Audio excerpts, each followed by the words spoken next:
Salut à tous, c'est Camille. Bienvenue sur ma chaîne dédiée à l'économie domestique, au nettoyage et à la propreté de la maison. Restez avec moi pour des conseils pratiques et efficaces. Donc, au sujet de la vidéo. Matériel de jardinage, auteur Anna Mikhailova en lecture 3 minutes. Publie le 10.04. 2022 LAT est accompli, la pulvérisation du site avec des herbicides est terminée. Mais ne vous dépêchez pas d'aller vous reposer. Il faut d'abord se préoccuper du rinçage du pulvérisateur. Il ne doit pas rester une goutte de produit chimique dans l'appareil, sinon, à l'avenir, lors de l'utilisation de l'appareil, vous risquez d'endommager à la fois les plantes vertes et l'appareil lui-même. Comment rincer le pulvérisateur? Si des herbicides à base de sulfonylurée ont été utilisés, le processus de lavage doit se dérouler comme suit. Débarrasser le récipient des résidus chimiques. Rincer les tuyaux, la rampe et le réservoir lui-même avec de l'eau propre. L'opération doit durer au moins 10 minutes, puis vider complètement l'eau. Remplissez le réservoir d'eau et ajoutez de l'ammoniac ménager dilu dans de l'eau. Respectez les proportions, 100 ml de compost inorganique pour 10 litres d'eau. Rincez les pulvérisateurs, les tuyaux et la rampe avec la même solution ammoniacale. Mettez le mélangeur en marche pendant 15 minutes. Rincez à nouveau les pulvérisateurs, les tuyaux et la rampe, puis retirez-les du récipient. Après le démontage, rincez les atomiseurs et la crépine séparément. Pulvérisez le contenu du réservoir et répétez la procédure à l'ammoniac, versez une nouvelle quantité, mélangez et rincez à nouveau. Rincez le réservoir, les pulvérisateurs et la rampe à eau claire, puis vidangez et rincez à nouveau.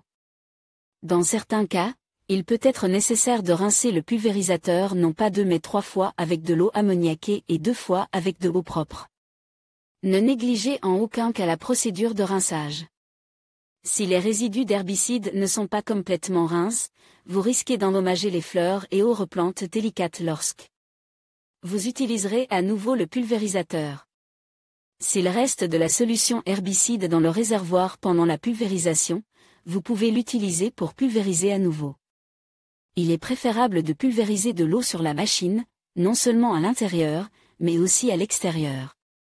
Faites-le avec une forte pression d'eau, car des résidus d'herbicides peuvent avoir été laissés sur la machine et la rampe. Ne pas oublier les points importants.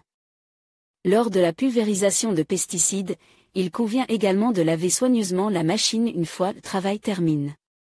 Si du glyphosate a été versé à l'intérieur, rincez le pulvérisateur d'abord avec une solution alcaline, bicarbonate de soude, et ensuite avec une solution acide, acide citrique, à la fin du travail.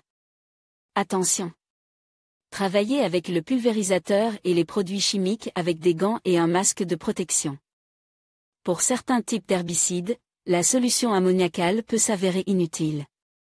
Dans ce cas, remplissez le réservoir à moitié avec de la lessive en poudre diluée dans de l'eau et laissez reposer toute la nuit. Le matin, pulvérisez le contenu et rincez à l'eau chaude, qui doit également être pulvérisé. Un produit de nettoyage pour chaque type d'herbicide spécifique peut être trouvé sur le marché. Si vous l'utilisez, vous n'aurez pas à préparer votre propre solution pour nettoyer le pulvérisateur. Les résidus peuvent-ils être socs? Ne versez jamais de résidus chimiques sur l'herbe ou dans les plates-bandes. Les égouts ne sont pas non plus une solution. S'il reste de l'herbicide, donnez-le à des voisins ou à des connaissances pour qu'ils l'utilisent sur leur parcelle. S'il est impossible de le partager, versez la solution chimique dans un bidon en plastique dense, fermez bien le bouchon et remettez-le à l'élimination. Il est également possible de diluer le résidu chimique avec de l'eau dans un rapport de 1h10. Une telle solution non saturée peut être utilisée en toute sécurité pour une parcelle qui vient d'être fertilisée. Elle n'est pas nocive pour les plantes cultivées. Ne laissez jamais d'herbicide ou tout autre produit à l'intérieur du système. En cas de gel, les tuyaux et les pompes risquent d'éclater et vous devrez acheter un nouveau pulvérisateur. Mais même par temps chaud, essayez de rincer l'appareil immédiatement après l'avoir utilisé, car les résidus chimiques peuvent avoir un effet négatif sur les pièces métalliques du pulvérisateur. Pendant le stockage, ils peuvent commencer à se décomposer et laisser un dépôt sur les tuyaux, dont il sera difficile de se débarrasser par la suite. Vous avez déjà compris qu'il est beaucoup moins coûteux de rincer le pulvérisateur après l'utilisation d'herbicides que d'acheter une nouvelle machine si vous gagnez un peu de temps et laissez des résidus dans le réservoir.